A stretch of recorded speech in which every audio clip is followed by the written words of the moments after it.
Bismillahirrahmanirrahim. Alhamdulillahirabbil alamin wa bihi nasta'in ala umuri dunya waddin.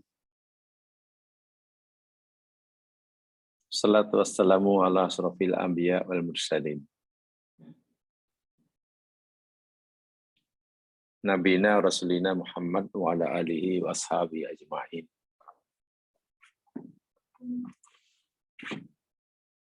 Amma ba'd.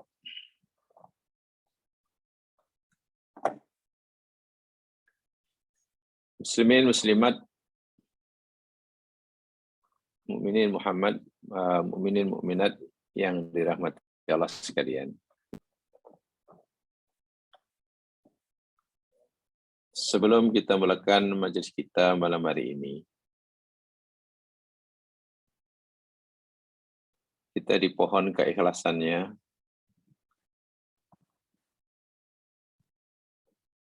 untuk berdoa pada Allah Subhanahu wa taala bagi menyempurnakan hajat salah seorang daripada jamaah kita, Puan Jaharah Musa. Mohon keikhlasan kita semua berdoa pada Allah bagi kesejahteraan, perlindungan Allah buat keluarga anaknya,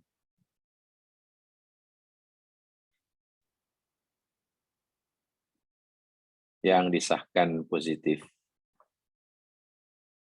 COVID-19. Semoga Allah memberikan perlindungan,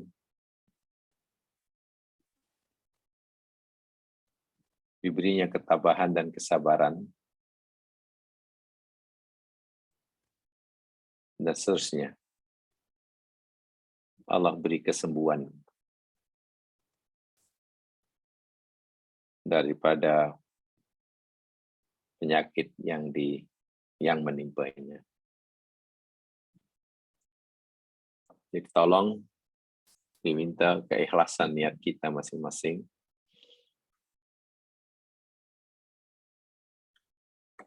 Mohon pada Allah Subhanahu wa taala. Bismillahirrahmanirrahim. Alhamdulillahirabbil alamin. Allahumma shalli ala Muhammad wa ala ali Muhammad. Kama shallaita ala Ibrahim wa ala ali Ibrahim. Wa barik ala Muhammad wa ala Muhammad kama barakta ala Ibrahim wa ala Ibrahim fil alamin innaka Hamidum Majid. Allahumma qsim lana min khasyatika ma tahulu bihi bainana wa baina ma'asyik. Ya Allah, berikanlah kepada kami perasaan takut kepadamu, yang ianya boleh menjadi penghalang antara kami dan bermaksiat kepadamu. Wa min ta'atika ma tuballighuna bihi jannatak.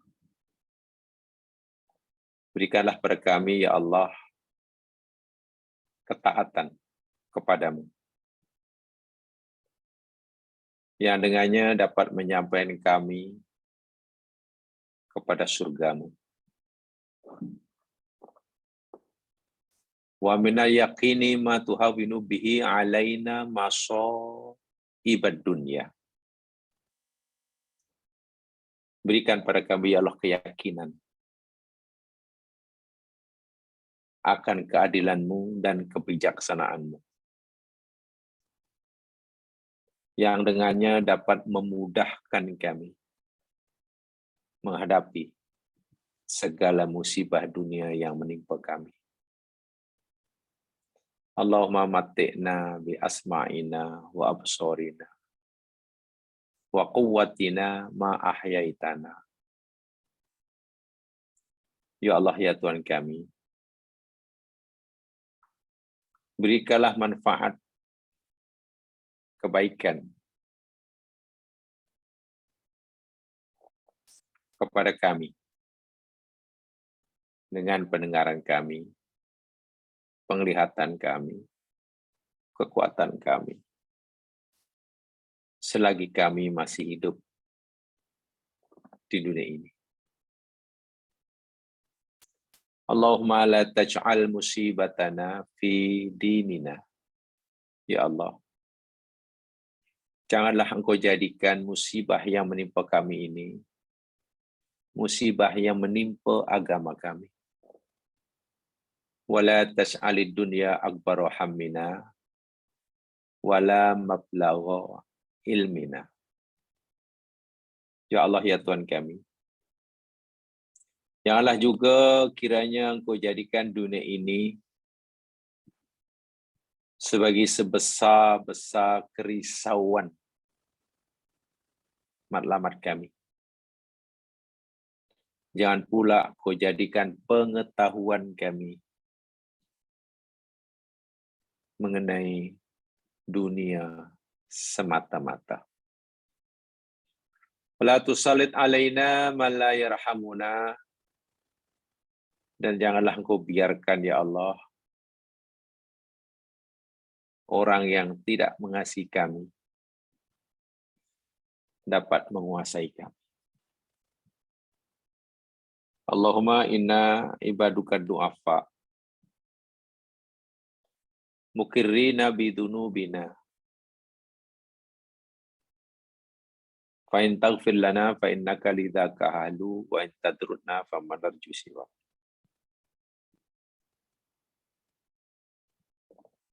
Allahumma inna nas'aluka wa narju rahmatak an taqdiya hawaijana wa khususan hawaija sahibi hadil hajah Abdul Hakil rahmatik jaharah Musa. Allahumma ij'al ma qadaita lahum kafaratan lidurubihim wa rafi'atan lidarajatihim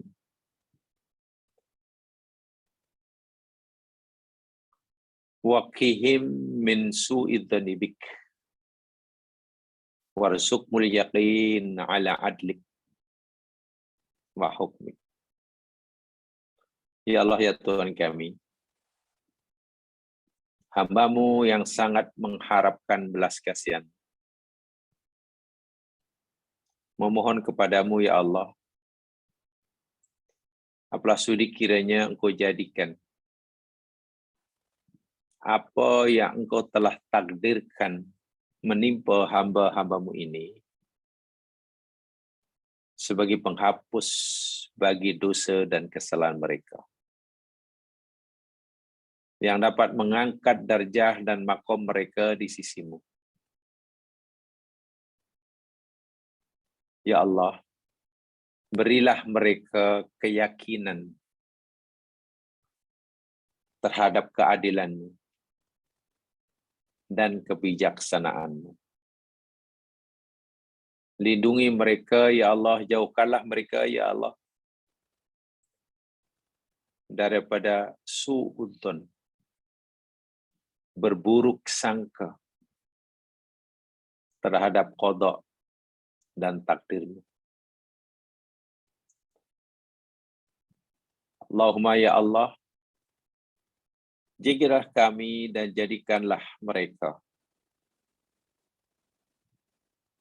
dengan asbab nikmat-nikmat-Mu sebagai hamba-Mu yang bersyukur. Jadikanlah kami dan mereka orang yang mampu bersabar terhadap setiap ujian yang Engkau timpakan. Beri kami kekuatan ya Allah untuk senantiasa ridho terhadap qada, takdir, dan ketentuan-Mu. Allahumma la tada' lana dzamban illa ghafartah wala maridon illa syafaitah wala dhalan illa hadaitah. Ya Allah, jangan Kau biarkan ada di antara kami yang sekarang sedang sakit, melainkan Engkau sembuhkan mereka. Wahai Zat yang Maha menyembuhkan segala penyakit, di tangan-Mu dan dengan kuasaan-Mu sahajalah kesembuhan itu berada. Dan tidak ada sesiapa yang boleh mengangkat, menghilangkan kesusahan kecuali Engkau. Ya Allah, tidak ada tempat berlindung, tidak ada tempat kembali kecuali kepadamu.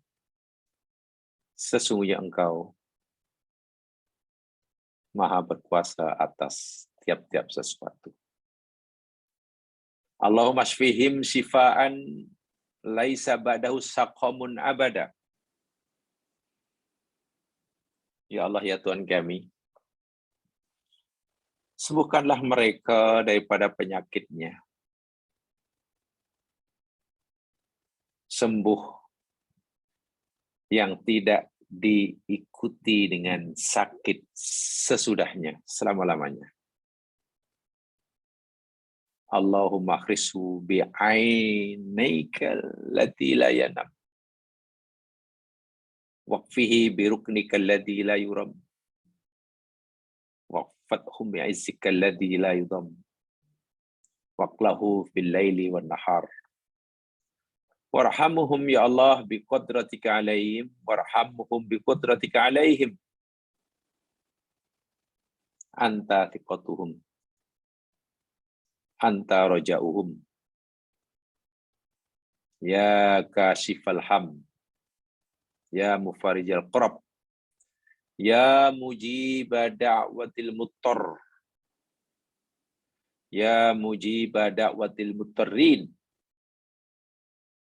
Allahumma albishumul sihhah wal afiyah ajilan ghairu ajil. Ya arhamar rahimin. Ya arhamar rahimin. Allahumma shfihim. Allahumma shfihim. Allahumma shfihim. Allahumma hadha du'a wa imkal istijabah. Istajib du'ana ya mujibah da'wat. Allahumma hadha du'a wa alaika tuklan. Ilaika tawakkalna wa ilaika anabna wa ilaikal masir. Rabbana atina fid dunya hasanah fil akhirati hasanah wa qina adzabannar. Sallallahu ala Muhammad wa ala alihi wa ashabihi ajma'in. Walhamdulillahi rabbil alamin. Taqabbalallahu minkum. Jazakallah khairan katsira Ustaz dan semua. Muslimin muslimat yang dirahmati Allah sekalian, insyaallah kita akan teruskan siri kajian kita menyambung apa yang telah kita pelajari selama ini, sambungan daripada pelajaran kita minggu lepas, yakni tentang niyahah. Tentang niyahah. Minggu lepas kita telah pelajari hadis Nabi Sallallahu Alaihi Wasallam, riwayat daripada Abi Musa Al-Asy'ari ketika beliau sedang sakit sehingga pingsan. Semasa pingsan itulah istrinya menjerit atau melalui suara yang kuat, teriak sebagai ekspresi kekecewaan, menzahirkan ketidaksabarannya. Maka selepas Abu Musa al-Asy'ari terjaga, dia terus menegur istrinya. Untuk sementara penyakitnya tidak difikirkan. Untuk sementara keadaan sakitnya tidak dirisaukan. Walaupun sakit yang dialami hingga ia pingsan, ia ketepikan untuk sementara. Begitu dia sedar dan boleh bercakap,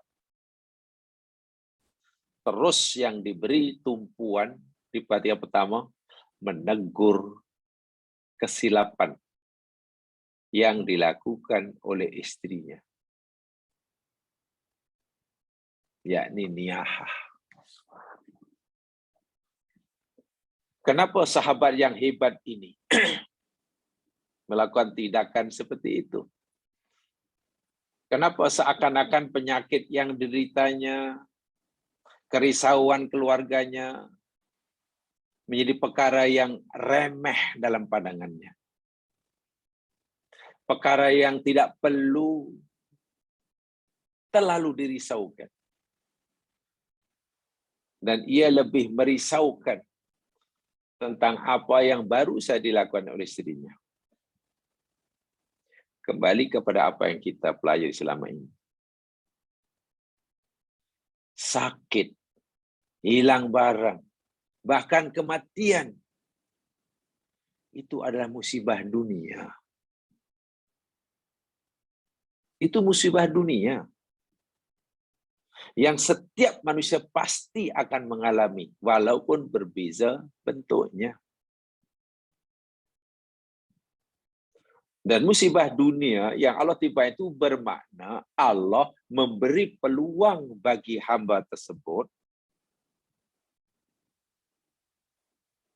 untuk mendapatkan pengampunan bagi dosanya atau meningkatkan makom dan darjahnya jika ia sabar. Saya selalu ingatkan diri saya sendiri, karena memang tidak mudah. Bila kita diuji dengan musibah, musibah dunia, dan Allah suruh kita bersabar untuk memudahkan kita bersabar, satu rahsianya ya, jangan kita terlalu memandang fokus kepada musibah yang sedang menimpa. Jangan terlalu, saya tak kata jangan terlalu fokus pada itu. Jangan terlalu tumpu pada itu. Tapi lihatlah kepada peluang yang Allah berikan pada kita untuk mendapat pengampunan bagi dosa kita dengan mudah. Peluang yang Allah berikan pada kita untuk kita dinaikkan darjah kita. Coba sekarang kita berpikir secara agama. Apalah artinya musibah dunia dibandingkan dengan terampunnya dosa? Tidak redha dan tidak sabarkah kita dengan ujian dunia yang kecil, sedangkan Allah janjikan dosa kita diampun atau darjah kita dinaikkan? Lihat itu. Sementara jika kita tidak sabar, tidak redha, contohnya dizahirkan dengan niyahah, orang itu bukan sekadar ditimpa musibah dunia, tapi dia sedang ditimpa musibah agama. Orang niahah itu tertimpa musibah agama. Yang tertimpa musibah agamanya, yang jadi mangsa agamanya. Dan ia berdosa. Tak ada peluang untuk dapat pahala, tak ada peluang untuk dinaikkan darjahnya, tak ada peluang untuk diampun dosanya, tambah dosa ada. Jika musibah itu musibah agama. Tapi kalau musibah dunia, sakit dan lain sebagainya, itu peluang untuk kita menaikkan makom kita atau menghapuskan. Sebab itulah Abu Musa Asy'ari cerdas sungguh, cerdik sungguh, bijak sungguh. Penyakit yang dialami Hatta menyebabkan ia pingsan, penyakitnya teruk. Kesusahan hidup mungkin bila ia sakit karena dia ketua rumah tangga, untuk sementara, itu perkara kecil. Begitu sedar, terus ditegur istrinya. Bayangkan. Sebab baginya, keluh kesah istrinya, niyahah istrinya itu musibah yang terbesar dibandingkan dengan musibah yang menimpa dirinya hanya sakit, walaupun bukan ia pingsan. Kenapa? Karena orang sakit hingga pingsan belum tentu berdosa. Belum tentu berdosa.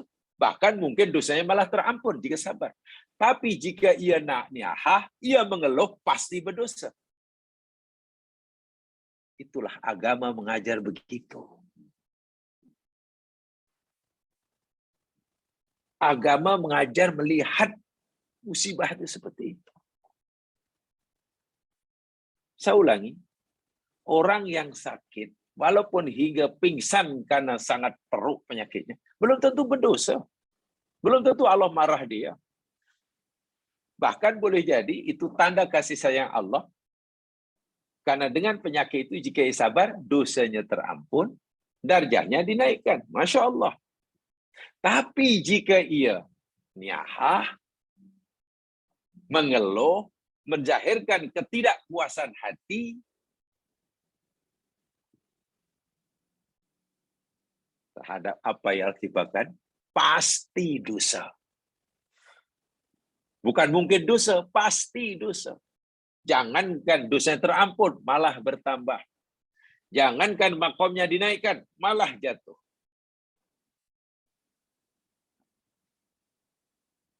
Sebab itu Abu Musa Asy'ari tumpu ke situ. Ya, karena baginya tidak boleh agama ini menjadi kurban.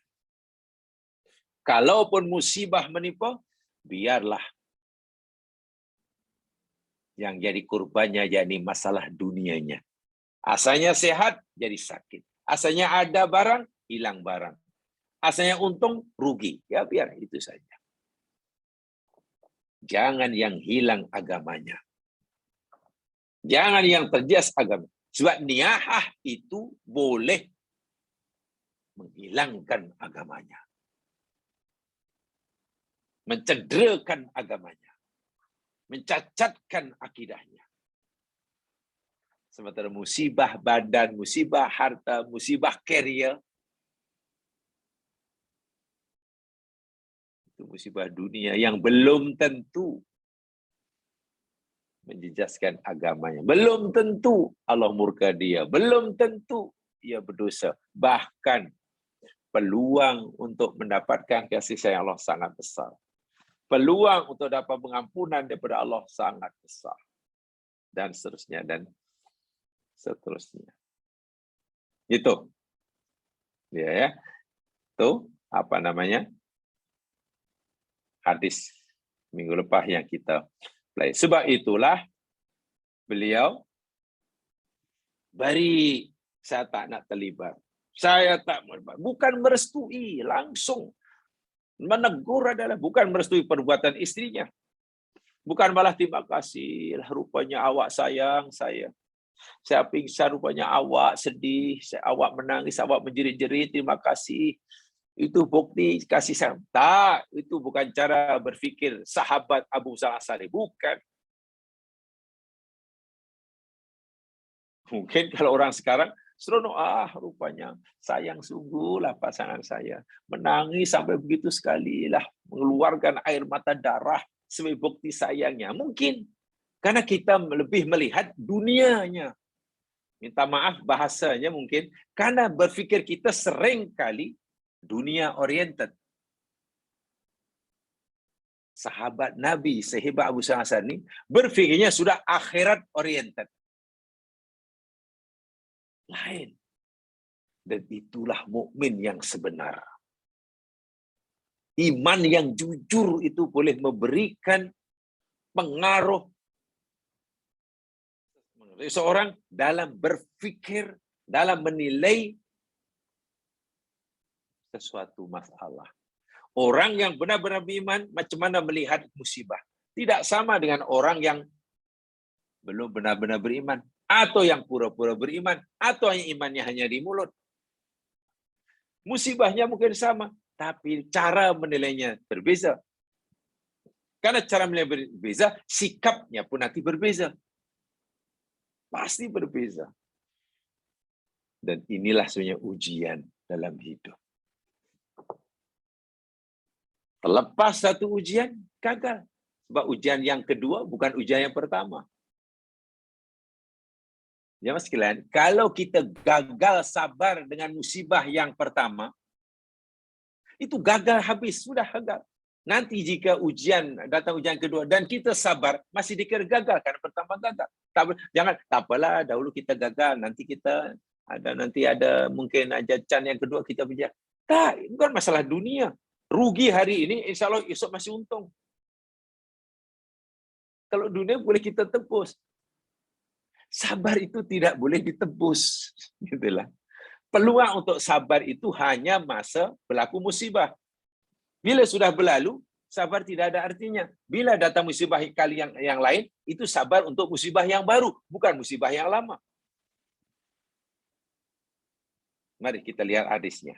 Tengok di bawah tu ya. Kita baca hadisnya. An Anas bin Malik radhiyallahu an. Coba lihat notanya. An Anas bin Malik. Adakah hadisnya?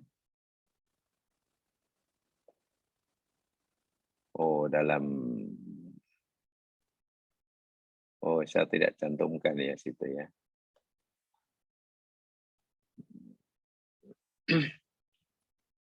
Apa itu mungkin saya tidak sempat cantumkan. Daripada Anas bin Malik radhiyallahu an, anna Nabiya sallallahu alaihi wasallam. Maaf dalam nota saya tidak cantumkan ini. Bahwasanya Nabi sallallahu alaihi wasallam bersabda. Bahwasanya Nabi sallallahu alaihi wasallam atta alam ra'atin. Nabi suatu hari pernah datang berkunjung ke rumah seorang perempuan yang ditinggal mati oleh anak kesayangannya yang masih kecil. Jadi Nabi pergi takziah lah kalau bahasa sekarang. Pergi melawat. Tabki, perempuan yang ditinggal mati oleh anak kecilnya itu menangis waktu itu. Dengan suara yang kuat. Ya, bahasa agamanya niyahah lah tuh. Ala sobiyin laha, karena kematian anak kecilnya. Sobi itu maksudnya baby ya. Nabi pergi ke rumahnya, ziarah orang mati, faqala laha, lalu Nabi memberi nasihat kepada ibunya yang menangis meraung-raung tuh. Apa Nabi kata? Ittaqillah wasbiri. Puan, bertakwalah puan pada Allah. Maknanya hindari daripada melakukan perbuatan yang Allah larang. Itu mana ittaqillah. Takwa pada Allah itu mana menghindari daripada melakukan perbuatan yang ditegah oleh Allah. Atau mengelak, menghindari daripada meninggalkan suruhan Allah. Itu takwa. Bagaimana takwa itu buat yang disuruh, tinggal yang ditegah. Gitulah. Termasuk yang dilarang oleh Allah ketika berlaku kematian, niyahah. Jadi Nabi kata, ittaqillah, bertakwalah pada Allah, mana hindari daripada melakukan perbuatan dilarang, mana jangan niyahah. Wasbiri, sebenarnya bersabarlah. Mungkin ada perasaan ingin kecewa, tapi tahan rasa kecewa itu. Mungkin ada perasaan ingin marah, tapi tahan marah itu. Mungkin ada rasa ketidakpuasan hati, ingin diluahkan, tapi tolong ditahan, dilawan. Nah, menahan, melawan, keinginan-keinginan yang tidak baik semasa berlaku usaha, itu namanya sabar. Sabar itu maknanya menahan. Cantik ya takziah Nabi. Puan, bertakwalah pada Allah, Puan. Jangan lakukan perbuatan yang Allah larang. Sabarlah. Apa kata perempuan tadi yang menangis-nangis? Ma tubali anta bimusibati.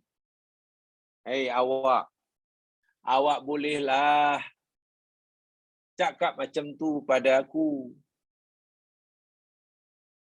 Kerana awak tak peduli tentang musibah yang menimpa aku, awak tak rasa.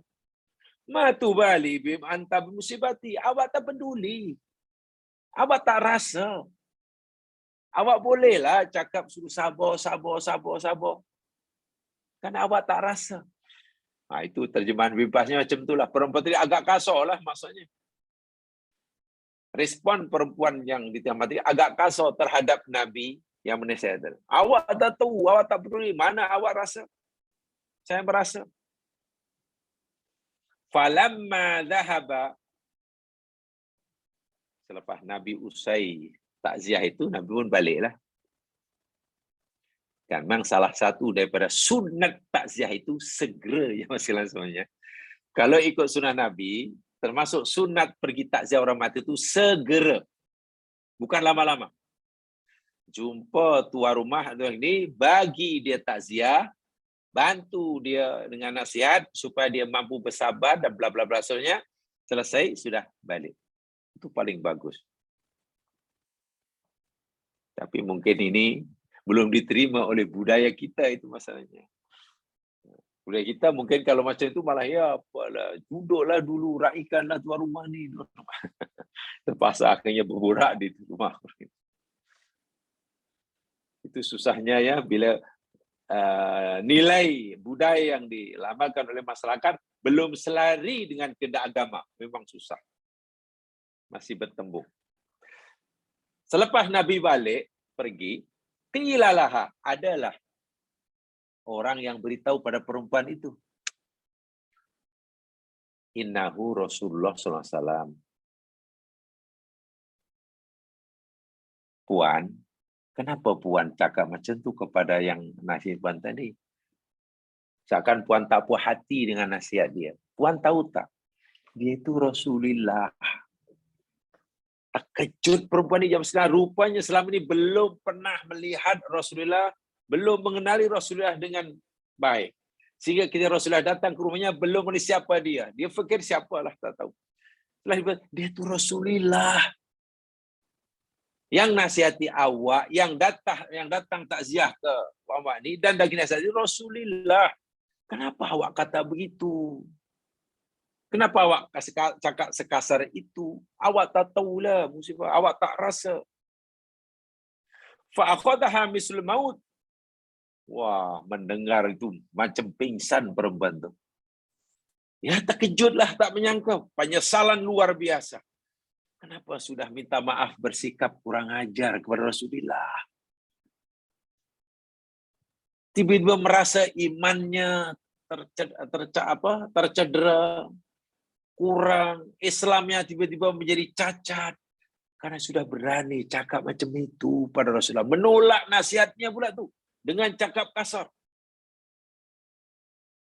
Fa'atad bihi, apalagi terus dia tinggalkan tempat itu, pergi cari di mana Rasulullah, ingin menemui baginda Nabi. Datang ke dekat Masjid Nabawi, tak jumpa sana bla bla bla. Ringkas kata, fa'atat babau, akhirnya jumpalah. Sampai ke rumah Nabi, berdiri depan pintu Rasul, pintu rumah Rasulullah. Falam tajid ala babi bawabain, tapi malangnya tidak ada dijumpai seorang pun di sana. Penjaga pintu tak ada. Ingat ya, rumah Nabi ini bukan dijaga 24 jam macam rumah pemimpin negara hari ini. Tak ada pengawal. Jadi macam di mana Rasulullah ingin sekali jumpa, penuh dengan penyesalan, rasa takut, merasa agamanya tiba-tiba tak sempurna, merasa tiba-tiba imannya lemah. Karena bukan sekadar menolak nasihat Rasulullah, bahkan menolak dengan bahasa yang agak kasar, suara tinggi. Menyesal itu. Cari, akhirnya jumpa Rasulullah. Selepas jumpa Rasulullah itu, perempuan tadi berkata, qalat ya Rasulullah, lam a'rifka. Ya Rasulullah, minta maaf. Kami tak tahu, kami tak kenal engkau ya Rasul tempoh hari. Kami tak kenal engkau ya Rasul, minta maaf lah kami cakap. Maaf, lam a'rifka, kami tak tahu langsung bahwa yang datang tiba hari adalah engkau ya Rasul.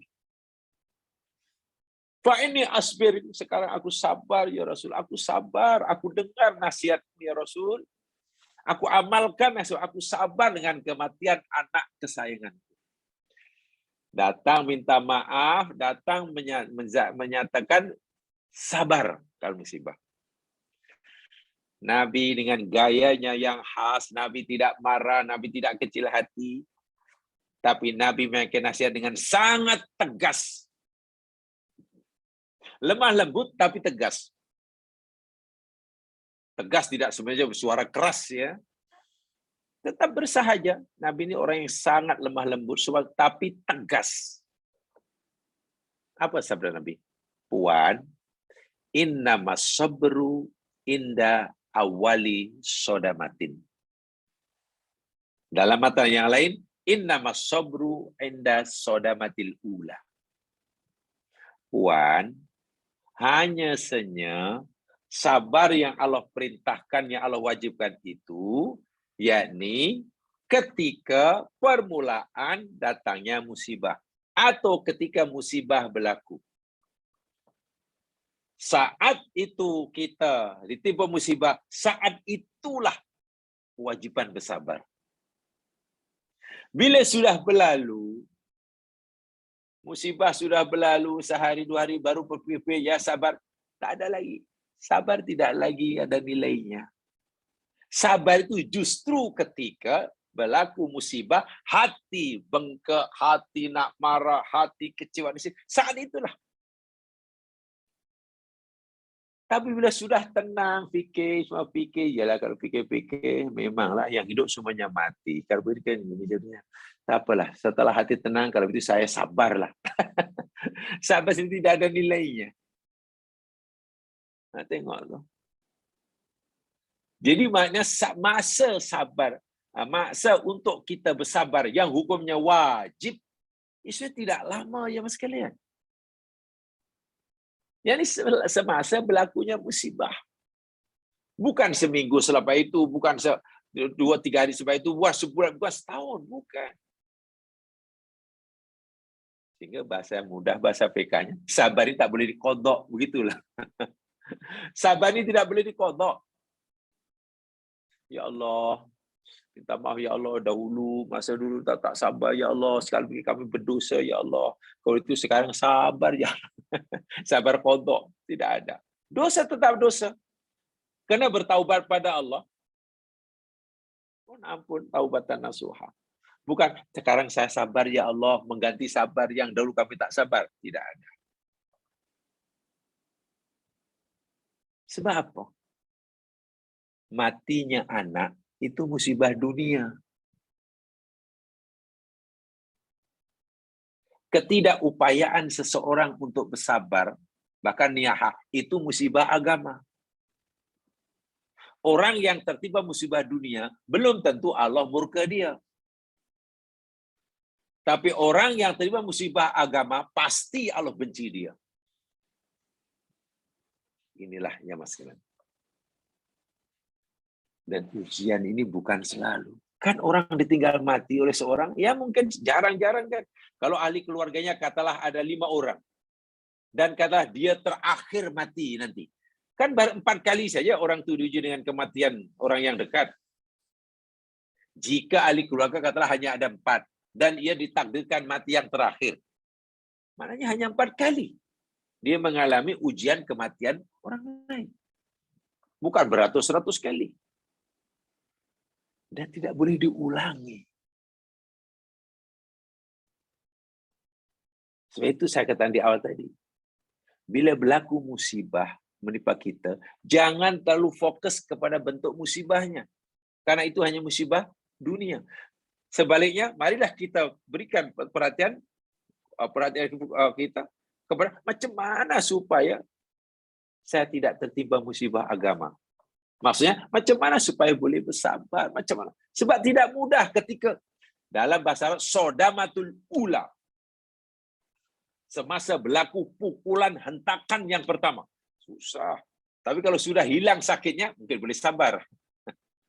Setelah berlalu sehari 2, boleh sabar. Tapi masa berlaku itu. Susah. Dan memang itulah agama. Bagi yang faham, insya Allah tidaklah susah. Tidak terlalu berat. Bagi yang faham betul. Tapi yang mungkin tidak ada pengertian sebelumnya, tidak ada pemahaman sebelumnya, ya memang sangat berat. Dan bila kita gagal, maknanya kita tidak akan tebus. Tak akan mampu kita menebusnya. Begitu. Ya. Imam Al-Qurtubi berkata, "Adh-dhahir annahu kana fi bukaiha qadra zaid minhu." Nabi tegur perempuan tadi supaya bersabar bertakwa kepada Allah karena perempuan itu menangis melebihi daripada yang dibenarkan agama. Dah masuk niyahah. Kata Imam Al-Qurtubi. Sebab itu Nabi tegur. Ittaqillah wasbiri, ittaqillah. Itu suara itu lembut tapi tegas. Karena perempuan itu sudah menangis masuk niyahah. Kalau sekadar meneteskan air mata, yang masih mengeluarkan air mata, itu tak jadi masalah. Itu harus. Itu boleh. Itu boleh. Itu harus, tidak menjadi apa-apa masalah. Jadi masalah. Apalagi bila sudah menangis melebihi daripada yang dibenarkan, ditambah lagi, dalam nota itu saya sebutkan, saya tulis di situ ya, apa namanya? Kana fi ma akhadha alna Rasulullah SAW fil ma'ruf alladhi akhadha alaina alla na'siyahu. Adalah Nabi SAW pernah mengambil atas kami perjanjian yang kepada baik. Alladhi akhadha alaina alla na'siyahu, dan Allah Nabi telah mengambil perjanjian kita supaya kita tidak boleh mendegainya. Pertama, ala nakh Musa wajhaha wala nad'u wailan wala nasukka jaiban wa alla nansyura sya'aron. Rawahu Abu Daud. Itu rawahu ya, bukan rawatu, rawahu. Di antara perkara kebaikan yang Rasulullah SAW telah mengambil baiat daripada kami agar kami tidak berhakinya adalah saat tertimpa musibah, kami tidak boleh mencakar-cakar wajah. Garuk-garuk wajah. Pukul-pukul wajah. Tidak boleh berdoa dengan doa kebinasaan. Habislah aku, matilah aku. Macam mana lah aku nak macam ini. Habislah. Macam mana nak hidup seorang diri, tak ada pembantu. Macam nak bayar hutang, nak habislah. Tak boleh. Tak boleh. Wala nasukka jaiban, dan tidak boleh mengoyak-oyak baju. Lagi tak boleh lah. Wa ala nansuza sya'aran, juga tidak boleh menarik-narik rambut. Itu termasuk yang dilarang, termasuk niyahah. Bukan hanya dengan ucapan, dengan suara, tapi dengan perbuatan-perbuatan. Di situ disebutkannya ala nakhmusa wajah, maksudnya adalah agar kami tidak melukai wajah dengan kuku akibat menampar pipi atau sengaja melukai wajah sendiri dengan kuku-kukunya. Walan dan wailan maksudnya agar kita tidak meratap dengan ucapan duhai celakanya, matilah aku, habislah, lebih baik mati daripada macam-macam lah. Tak boleh. Wa'alan dan syusaron maknanya kami dilarang juga menjambak, menarik, menguraikan rambut saat tertimpa musibah. Jadi, saya ulangi sini, jika Nabi memberi nasihat tadi, maknanya Rasulullah SAW melihat perempuan tadi sudah melakukan niyahah. Menangis yang melebihi dari yang dibenarkan. Bukan hanya menegakkan. Kalau sekarang menegakkan air mata, ya karena kesedihan, karena sangat menyayangi, atau mungkin terkilan karena belum sempat. Katalah anak meninggal, tapi merasa belum sempat mendidik agama dengan cukup. Lalu kita menangis karena kejadian, itu harus. Atau suami meninggal, atau istri meninggal, lalu yang hidup kata menangis karena merasa belum sempurna menjadi pasangannya. Walhab peluang telah diberikan. Itu boleh. Kalau menangis pun karena itulah. Allah misalnya lah. Karena rupanya saya belum menjadi pasangan yang terbaik baginya. Sedangkan saya ada peluang. Kenapa saya tidak mau? Boleh. Nangis macam itu boleh. Ya, jadi menyesali diri itu panggil menangis karena menyesali kesilapan diri sendiri. Itu bagus. Itu bukan niyahah itu. Yang biasanya menangis karena menyesali kesilapan di sini itu taklah sampai meraung-raung biasanya. Ya mungkin hanya meneteskan air mata. Paham ya? Itu hadis Rasulullah SAW. Baik, jamaah sekalian, mari kita tumpukan makna niyahah. Ini saya berikan definisi dia yang diberikan ya. Lihat berikutnya. Walaupun ini telah sampaikan di depan. Makna niyahah. Niyahah saat musibah kematian merupakan dosa besar. Ini yang perlu diingat betul-betul. Niyahah saat musibah kematian adalah dosa besar. Sebab itulah ya, bagi yang hidup, tak kiralah lelaki, lebih lagi perempuan, jika ia tak mampu nak bersabar, tolong segera duduk, jangan berdiri, kalau perlu tidur. Jangan dilepaskan kesedihannya dengan menangis atau dengan demonstrasi di hadapan Allah. Sehingga minta maaf ya. Lagi sekali minta maaf. Ada kadang-kadang terlalu sedih. Dan dia sudah sangat sedih. Macam tak tahulah. Tak terkata. Nah ikut juga. Pergi tanah kubur nak ikut. Sampai berpapah kanan kiri. Menangis sepanjang sampailah pingsan di tanah kubur. Itu lagi banyak kesalahan yang dilakukan oleh yang hidup. Tapi kadang-kadang masyarakat tidak melihat itu satu kesalahan. Bahkan masalahnya masyarakat mungkin yang memujinya, bagus rupanya dia sangat menyayangilah si arwah. Walaupun dia dalam keadaan dipapah kanan kiri lah. Itu pun sangguplah bersedia mengantar ke tanah kuburan. Bukan. Karena masyarakat ada yang memuji. Saya kata itu sayang sungguh. Kalau tanya agama, tak dibenarkan malah. Tapi masyarakat, bagus dia. Cinta sangat sama yang arwah. Buktinya tengok. Dalam keadaan yang sangat sakit sekalipun. Dah terduduk sebelum terpaksalah dipapah kanan kiri. Ingin juga mengantarkan tanah kubur. Ingin juga menyiram. Kan air bunganya. Sampai nak menyiram pun sebenarnya dipegangkan kendi itu buat dipegang. Takut jatuh. Sungguh tebal cintanya. Bukan salah dari segi agama. Dia itu kenapa kalau perempuan tidak dibenarkan ikut jenazah ke kubur? Bukan tidak boleh ziarah kubur. Ziarah kubur boleh selepasnya. Tapi mengantar jenazah kubur, perempuan tidak dibenarkan dalam hadis sahih. Ya kan itu tadi. Mereka banyakannya tidak mampu nak bersabar. Dan itu tambah dosa. Tidak memberi manfaat kepada si mati, satu. Merugikan dirinya. Pasti. Coba macam mana? Dia telah melakukan perbuatan yang hanya merugikan dirinya dan tidak memberi manfaat sedikit pun pada si mati. Lalu apa untungnya? Untungnya mungkin pengakuan masyarakat. Yang pengakuan masyarakat itu tidak dibenarkan oleh agama. Apa pengakuan masyarakat? Setengah masyarakat mengakui, sungguh saya kagumlah, betul-betul tulus cinta dia. Sangat mencintai, buktinya tengok, sampai sanggup mengantar walaupun berpapah. Walaupun menangis dengan pakaian pun ala kadar sanggup, bukan cinta. Itu pujian masyarakat yang sebenarnya tidak ada nilainya di segi agama. Apakah itu yang kita cari? Subhanallah. Mudah-mudahan Allah lindungi kita. Mudah-mudahan Allah beri kita petunjuk. Ingat, doa yang wajib dibaca oleh setiap muslim. Doa yang wajib dibaca oleh setiap muslim.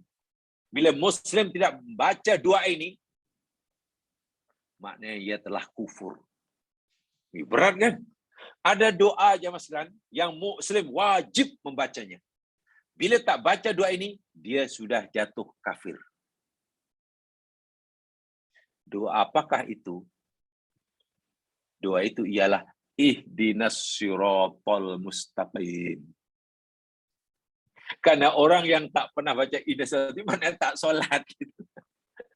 Mana tak solat. Kalau tak solat kan kafir. Ya Allah, tunjukkan kami jalan yang lurus. Kita bukan hanya sekedar minta, tapi kita juga mau Allah mengabulkan doa kita. Dahlah kita, bukan kita dah minta tunjukkan jalan lurus. Jalan yang lurus itu tadi lah. Ini jangan buat, ya kita jangan buat. Sebab Allah kata jangan buat. Jangan apa pula, apa kata orang kalau kita tak buat, apa kata masyarakat. Itu kata masyarakat, bukan kata Allah. Lagi-lagi minta masa gunakan istilah.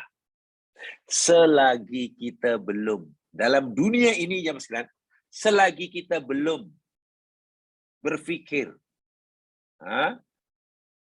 secara apa dipanggil, akhirat oriented, pasti kita banyak melakukan kesalahan. Selagi cara berfikir kita masih dunia oriented, menebal, masih sangat tebal, memang susah. Susah. Tapi kita juga yang rugi. Kita juga yang rugi. Ingat, ini dosa besar. Apa itu niyahah? Imam An-Nawawi rahimahullah berkata, ini definisi niyahah ya. Jadi kalau lain kali ada orang tanya, jawab saja ini. Kata Imam An-Nawawi, niyahah ialah al-buka'u biraf'is sauti alal mayyiti ala ta'didi mahasinihi. Itu ta'rif definisi yang diberikan oleh Imam An-Nawawi. An-niyahatu hiya al-buka'u biraf'is sauti alal mayyiti ma'a ta'didi mahasinihi. Apa artinya?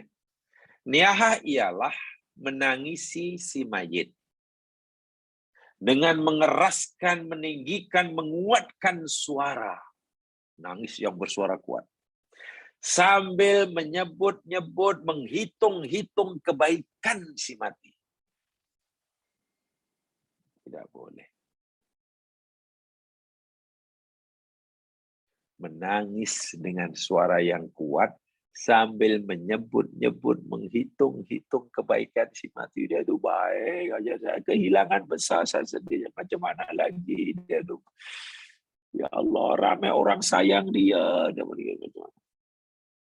Baguslah.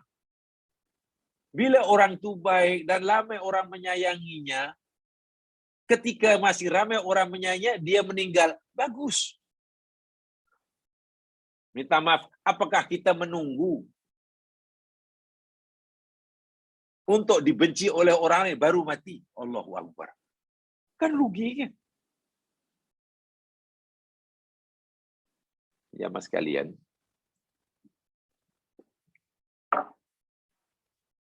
Kalau saya tidak salah, ini sejarah ya. Dulu masa belajar sekolah rendah diajar sejarah. Walaupun sejarah yang ya kecil-kecil lah. Setiap tidak sekolah di mana mesti diajar sejarah negaranya lah.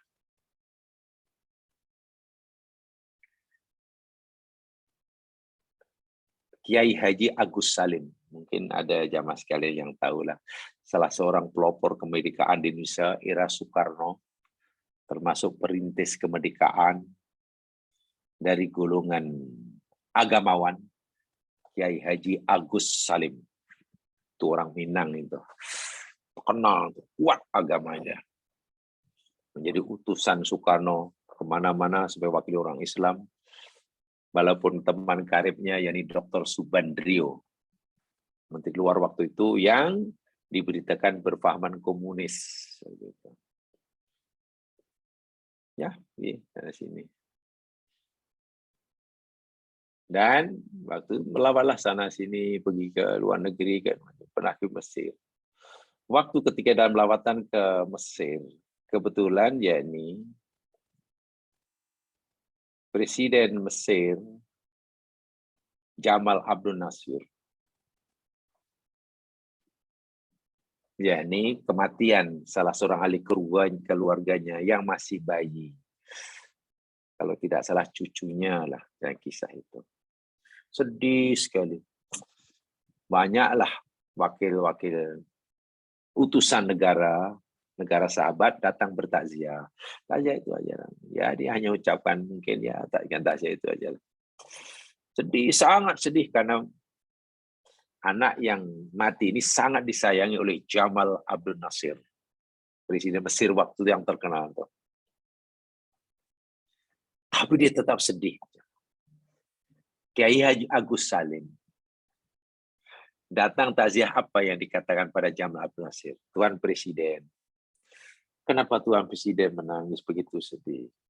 Sebab dah agak kasihan sampai itu sekali Presiden macam hilang kekuatan. Ya, saya menangis karena ini adalah anak yang paling baik, yang sangat ini masih kecil, sudah ada budaya pandai, coba sangat sayang. Semua sayang, kami sang keluarga orang sayang, soalnya orang buatnya baik. Kiai Haji Agus Salim tersenyum mendengar ucapan Jamal. Kalau begitu Tuan Presiden, sepatutnya Tuan Presiden tidak menangisinya. Sebab Tuan Presiden pun tersenyum juga. Tersentak itu Jamal Abdel Nasir. Agus Salim kata, kenapa? Tuan kata begitu. Saya sedih kenapa Tuan malah suruh saya ikut gembira. Ya justru Tuan gembira karena si mati ini masih disayangi oleh ramai orang. Tuhan pun masih menyayangi. Bukankah satu kebahagiaan bagi seseorang yang mati ketika yang hidup masih menyayangi semuanya? Dan bukankah satu kecelakaan dan kerugian, kehinaan orang yang mati ketika ia mati semua orang yang hidup membencinya? Coba Tuhan pilih yang mana? Katalah kita pergi dari kampung, ketika semua kampung masih mencintai kita, mencintai sangat sayang. Atau kita keluar kampung karena sudah dibenci oleh orang kampung. Baru waktu Jamal Abdel Nasir tersentak yang masih nanti kita, oh iya ya, terima kasih Tuhan, terima kasih Tuhan. Baru akhirnya dapat lega. Itu Presiden Mesir tuh, Jamal Abdel Nasir. Rupanya takziah yang berjaya menghibur presiden terkenal pada saatnya. Dia termasuk pengkagum Soekarno rupa-rupanya. Dan dia pernah memuji Soekarno ketika Soekarno presiden Muslim pertama di dunia. Presiden Muslim pertama di dunia. Yang pernah membaca ayat Al-Quran dengan teks aslinya di UN. Itu surah apa? Al-Hasr ke? Al-Hasr Al-Mumtahanah kalau salah. 9 dan 8 dan 9 di sana. Cerita tentang hubungan orang mukmin dan orang kafir. Karena menceritakan tentang etika, diplomasi, hubungan antara negara, dibaca ayat Qur'annya, terjemahkannya, kemudian diuraikan menurut tafsir fulan karena dia belajar. Dapat tepukan gemuruh daripada delegasi-delegasi negara Muslim, termasuk yang mengisi Jamal Abdul Nasir. Itulah kali pertama. Waktu itulah presidennya berani membaca ayat Quran di depan persidangan terbesar di UNO. Rupanya orang sehebat Jamal Abdul Nasir luluh, lemah ketika ahli Qurannya yang masih bayi menang yang sangat dicintai. Baru dia ada kekuatan semasa Kiai Haji Agus Salim memberi nasihat. Sepatutnya Tuhan ikut gembira karena yang mati ini masih kecil dan Tuhan masih menyayanginya. Bertuahlah. Celaka jika dia mati dan Tuhan sudah membencinya. Itu kan celaka maknanya. Itulah sepatutnya. Jadi Allahu Akbar. Itu dalam sekali ya Mas ya, nasihat itu. Saya baca sejarah itu kagum. Dulu masa belajar tak begitu kagum karena nama pikiran budak-budak. Kalau saya fikir balik dah ingat, Masya Allah iya ya. Sedalam itu nasihat seorang besar pada orang. Tidak mudah kan zaman sekarang menasihati kepala negara yang waktu itu termasuk orang presiden yang punya nama besar dalam dunia. Apalagi yang menasihati bukan bangsanya, orang luar. Yang jawatannya pun di bawah, kan dia bukan presiden. Hanya utusan presiden. Bagi saya luar biasa. Itu saya ingat keberanian yang luar biasa seorang tokoh dari Sumatera Barat. Kiai Haji Agus Salim. Bahkan ketika dia sedang berpidato, itu ramai di depannya. Kan beliau berjanggut putih, beliau agak panjang. Rupanya di depan itu ramai juga orang komunis, tak suka dia. Ketika pidato itu berapi-api, tiba-tiba ada suara orang yang komunis tadi menyindirlah, mengembil, macam itu. Yang nyindir karena canggutnya panjang macam kambing. Beliau tidak marah, bahkan menyindir. Minta maaf saya tidak tahu, mungkin saya silap tempat saya bercakap. Saya pikir ini semuanya manusia, rupanya ada kambingnya. Saya pikir depan saya ini semua manusia, rupanya ada kambing. Jadi minta maaf yang kambing mungkin sila keluar. Karena dia sedang mengembil. Dia sedang mengembil. Tak apa. Itu bagi saya sejarah tapi pengajaran. Sejarah tapi pengajaran. Saya tidak ingat tarikhnya, saya tidak ingat karena bagi saya sejarah yang penting pengajarannya, bukan tarikhnya di mana. Walaupun orang bersejarah kena hafal tarikhnya.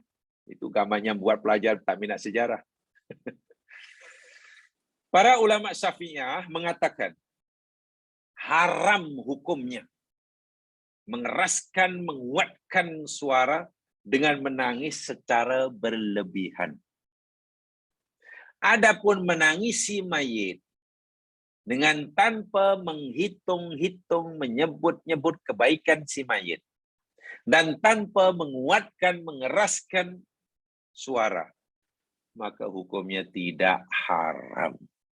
Harus. Ini dalam kitab Al-Adhkar An-Nawawiyah, saya terjemahkan, yang dikarang oleh Imam An-Nawawi. Al-Adhkar An-Nawawiyah. Dikarang oleh Imam Nawawi, itu kesimpulannya. Berdasarkan, ini hadisnya. Kalau sekadar mendikan air mata, tidak mengeras suara, tidak menyebut kebaikan ini, tidak bla bla bla, hukumnya harus. Dalilnya, ini dia. An Anas bin Malik radhiyallahu anhu. Coba perhatikan. Daripada Anas bin Malik radhiyallahu anhu. Dakhalna ma'a Rasulillahi sallallahu alaihi wasallam ala Abi Saifin al-Qain. Saifil Qain. Kami masuk bersama Rasulullah SAW menemui Abu Saif al-Qain namanya.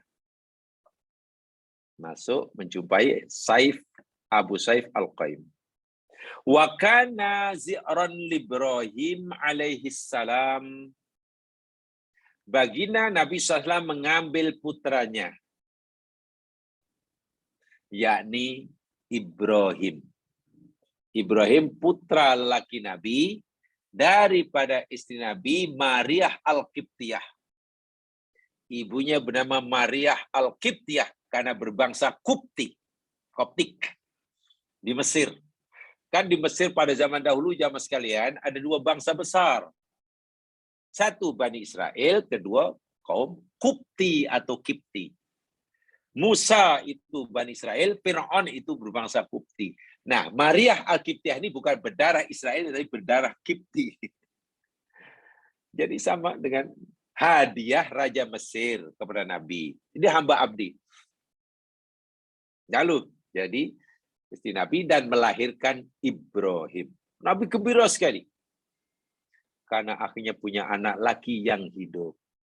Tapi subhanallah, umur Ibrahim barulah ada kata 16 bulan, ada kata 18 bulan. Maknanya belum cukup 2 tahun. Lah, 1,5 tahun meninggal. Itu ceritanya.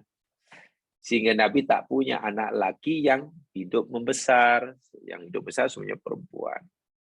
Fa'akhadha Rasulullah SAW, Ibrahim, lalu Nabi panggil Ibrahim, pegang ya, ambil Ibrahim. Faqabbalahu, Ibrahim sudah meninggal ya. Qabbalahu, Nabi cium putranya ini dengan penuh kasih sayang. Yang ya baru 1,5 tahun, tak sampai lagi. Wasammahu, Nabi cium, Nabi itu didakapnya erat-erat.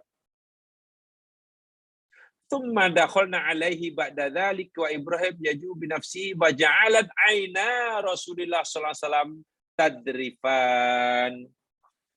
Kemudian kami masuk setelah itu dan Ibrahim sedang dalam keadaan kritikal, maka air mata Nabi pun mengalir bercucuran.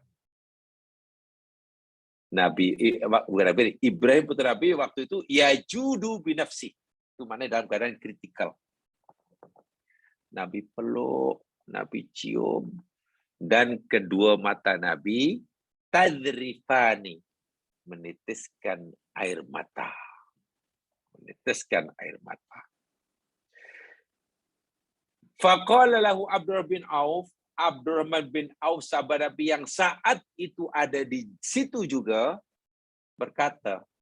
bertanya pada Rasulullah, Ya Rasulullah, wa anta ya Rasulullah.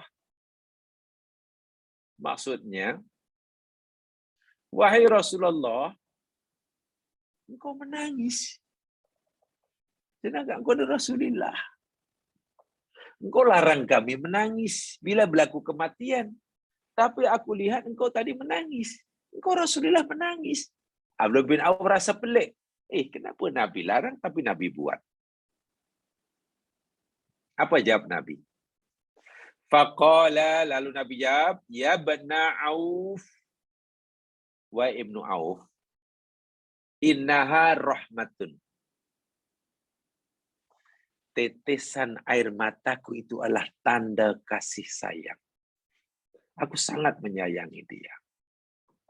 Tsumma adbaha bi ukhra, faqala sallallahu alaihi wasallam, innal aina tadma. Sesungguhnya mata mengeluarkan air mata. Wal qalba yahzan, sedangkan hati ada rasa sedih. Hati sedih, pasti sedih karena kasih sayang ya. Tapi sebenarnya yahzan ini bukan sedih ya Mas ya. Aku nanti kalau sedih itu berkonotasi negatif ya. Ya semacam hibah begitulah. Sedih sayang, begitulah. Bukan sedih yang negatif. Hati sedih sehingga mata pun mengeluarkan air mata. Wala naqulu ila ma yarda rabbuna. Sedangkan kami tidak mengatakan sesuatu dari mulut kami, lidah kami tidak keluar ucapan kecuali ucapan yang diridhoi oleh Allah. Karena dalam keadaan sedih, mata menangis, boleh jadi nanti suara yang keluar itu suara-suara yang Allah tak suka. Kami tidak. Yang keluar daripada mulut kami masih ucapan-ucapan yang diridhoi oleh Allah. Wa inna li firaqika ya Ibrahim lamahzunun. Dan sesungguhnya kami, wahai Ibrahim, atas perpisahan kami denganmu ini benar-benar sedih. Nabi hanya mengatakan, ya kami sedih, siang kami menangis. Lalu diciumnya. Itu tidak mengapa, Nabi pernah melakukannya. Yang dilarang tadi kan menyebut-nyebut kebaikannya, meraung-raung, mengoyak-oyak baju. Sebab itulah Imam An-Nawawi dalam adkarnya tadi, ini bermadzhab Syafi'i ya, yang diharamkan itu mengeraskan suara sambil menyebutnya. Jika tidak, hukumnya harus, tidak haram. Dalilnya hadis Anas bin Malik dirawikan oleh Bukhari. Nabi pernah menangis dalam arti kata mata mengeluarkan air mata ya, tidak mengeluarkan suara sebagai tanda sayang. Hadisnya Bukhari.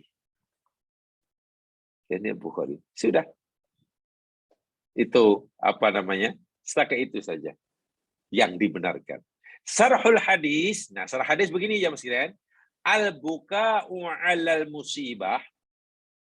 Tangisan terhadap musibah. Buka itu mana tangisan. Alal musibah terhadap musibah itu ghaziratun insaniyatun. Apa itu ghaziratun? Gharizah. Gharizatun. Gharizatun insaniyatun. Gharizah itu sifat semula jadi. Menangis bila sakit, menangis bila sudah menitikkan air mata karena tinggal mati seorang. Itu adalah sifat semula jadi manusia.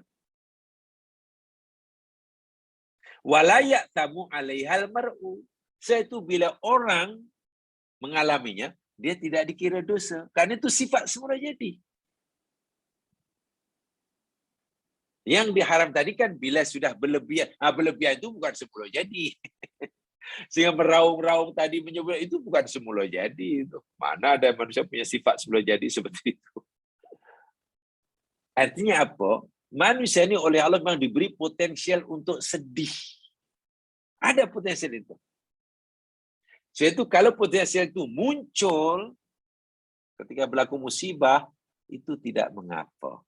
Hanya ada had yang ditetapkan oleh agama yang kita tidak boleh melampauinya. Tolama annahu lam yatakhallal dalika sakhotun wala nauhun wala adamu ridhan biqada'illahi wa qadarihi. Selama mana, selagi mana tangisan dan keluar air mata tadi tidak disertai, tidak diikuti bersamanya ucapan yang mengundang kemurkaan.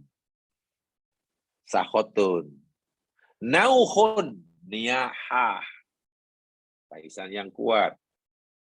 Atau tangisan tadi disertai dengan adamu ridho, perasaan tidak ridho. Biqada illahi wa qadar. Itu baru dilarang. Itu diharamkan. Tangisan semata-mata tangisan tanda kasih itu fitrah. Tapi bila disertai dengan ucapan yang mengundang kemurkaan Allah, suara yang kuat, dan tangisan itu adalah bagi menzahirkan atau ekspresi ketidakpuasan hati terhadap Allah, itu baru dosa. Walaupun tangisan itu tidak dengan suara kuat. Hati-hati.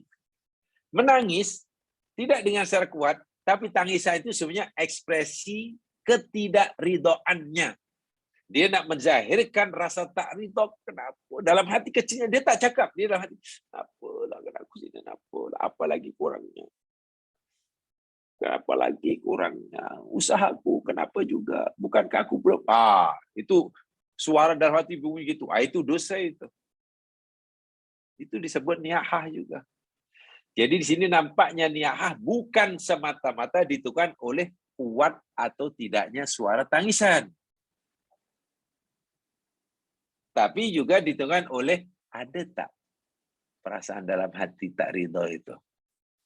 Sungguh pun tangisan itu tidak sekuat mana, kan? Tetapi disertai dalam hati ada rasa tak ridha. Buruk sangka pada Allah. Faham? Buruk sangka pada Allah. Hilang keyakinan atau kurang keyakinan atau meragui paling tidak. Sudah mulai meragukan akan keadilan Allah. Itu dosa ya mas sekalian. Tangisan itu dosa walaupun yang apa saja, ini bukan kematian aja. Apa saja musibah yang menimpa kita? Hilang barang ke, rugi ke, buang kerja ke, bencana alam ke, gagal ke dalam usaha, sakit ke. Lalu kita menikah air mata kat sini, dan dalam hati pula ada ragu keadilan Allah. Jangan-jangan Allah macam tak adil. Dia kata pengasih penyayang. Kenapa macam ini? Kalau dia kasih, kenapa? Asalnya aku senang, malah jadikan susah. Di mana kasih sayangnya? Dia suruh kami terus memujinya. Dan macam mana diri nak memuji dia? Sedangkan dia bagi sesuatu pada kami yang kami tak suka. Sudah. Kalau hati sudah bercakap sana sini, itu bahaya sekali. Dia suruh kita memuji dia. Tapi dia bagi diri ini benda yang kita tak suka. Macam mana lidah nak puji dia? Sedangkan dia buat tetapkan sesuatu yang kita tak suka. Coba, kalau kita sudah berfikir begitu. Secara langsung orang itu suruh Allah, maknanya, Ya Allah. Kalau dia cakap, berani cakap kasar lah. Sangat orang itu akan, Ya Allah, engkau sebenarnya tidak patut, tidak layak hamba-Mu puji. Bagaimana kami tidak puji engkau? Karena engkau menimpakan pada kami benda yang kami tak suka. Engkau timpakan kami kesusahan, tapi engkau masih suruh kami mujimu. Tidak adil. Wah, kalau itu kalau dizahirkan macam itulah kasarnya bahasa tadi. Akan dosa besar namanya. So hati-hati itu apa yang dalam hati itu. Allah dengar tu. Mungkin dilihat dari segi zahir, sabar orang itu. Alhamdulillah sabar. Dia hanya menirikan air mata dan masih menahan sebab. Nampaknya. Tapi tengok, Allah baca dalam hati kita tu. Apa yang sedang kita, masihkah kita meyakini keadilannya? Atau kita sudah mulai meraguinya, bahkan menafikannya? Masih bersemangatkah kita terus memujinya? Atau kita sudah kurang semangat terus memujinya kerana apa yang dia timpakan pada kita, benda yang kita tidak sukai. Itu Allah baca dalam hati kita. Dibaca, Allah tahu tu. Didengar, diketahui dengan pasti. Dan Allah itu sari'ul hisab. Kafa billahi hasiban, kata Allah. Cukuplah, memadailah. Allah itu sebagai zat yang maha menghitung, yang maha mengira, dan seterusnya memberi balasan. So, yang lebih penting, bila berlaku musibah apapun jangan, khasnya musibah kematian. Pertama, kita menjaga sikap zahir kita. Dari sikap zahiriah kita kena jaga. Ucapan, tindakan, dan itu kena jaga. Dan yang tak kalah pentingnya, sikap batiniah kita. Karena Allah bukan maha berkuasa melihat yang zahir, Allah menguasai yang batin. Jika kita tidak melakukan sebagaimana Allah kehendaki, sehingga kita hanya dengan berlakunya musibah, malah menambahkan kita dosa. Malah menambahkan kita bebanan. bukan bekalan. Ini bermakna kita rugi berganda. Dunia rugi, agama rugi. Yang sekarang rugi, yang nanti pun rugi. Begitulah kritikalnya sebenarnya bila orang di Indonesia. Insya Allah, kalau kita faham betul agama kita, faham betul peraturan agama, dan kita jadikan kefahaman agama betul itu sebagai panduan dalam hidup, pegangan, nah insya Allah adalah break dia. Ibarat kita bawa kereta, bila nak tekan minyak, bila nak tekan break. Hidup tu macam tu juga. Dalam agama gitu juga. Bila kita tekan minyak, laju. Bila kita tekan brake. Apa kata kalau kita bawa kereta hanya tekan minyak terus? Tak pernah tekan brake. Simpang 4 bilik merah pun tekan minyak. Menurun pun tekan minyak. Selekoh tajam pun tekan minyak. Apa kata? Accident. Dan apa kata kita bawa kereta tak pernah tekan minyak, asyik tekan brake aja. Tak bergerak. Nah, agama begitu juga aja Mas Kilan. Ada kayak kita suruh tekan minyak, laju. Allah kata laju, cepat, cepat, cepat, cepat. Sampai satu bergerak Allah kata break. Jangan teruskan. Break, break. Jangan langgar nih, langgar, janganlah, jangan. Kona, kona. Macam itu juga. Macam bakit tadi lah. Masya Allah. Itu sebagai analogi dia ya, analogi dia. Jemaah sekalian, itu saja yang bisa saya sampaikan. Mudah-mudahan ya memberikan ya sedikit pengajaran kepada kita. Insyaallah nanti kita akan teruskan khasnya penjelasan tentang hadis tadi berkaitan dengan sejarah yang panjang, yang bahasa panjang itu berkaitan dengan background sejarah kematian Ibrahim itu, khasnya siapa Maria itu sebenarnya kaitan dengan sejarah aja lah. Tahu, alhamdulillah, tidak tahu pun tidak mengapa, asal kita sudah tahu pengajaran dari segi hukumnya tentang sejarahnya itu ya tahu, alhamdulillah. Tidak tahu pun insyaallah tidak jadi masalah. Itu saja, mudah-mudahan diberkati oleh Allah SWT. Yang benar dari diri saya, daripada Allah SWT, yang silap kelemahan saya sendiri. Mudah-mudahan Allah membimbing kita ke jalan yang diridhoinya. Kurang lebihnya mohon dimaafkan. Mari kita dengan bacaan Al-Fatihah dan surah Wal Asr. Subhanakallahumma wa bihamdika asyhadu an la ilaha illa anta astaghfiruka wa atubu ilaik. A'udzu billahi minasyaitonir rajim. Wal 'ashr. Innal insana lafi khusr. Illa alladziina aamanu wa 'amilus shalihat wa tawassaw bil haqq wa tawassaw bis sabr. Assalamualaikum warahmatullahi wabarakatuh. Terima kasih Ustaz. Terima kasih.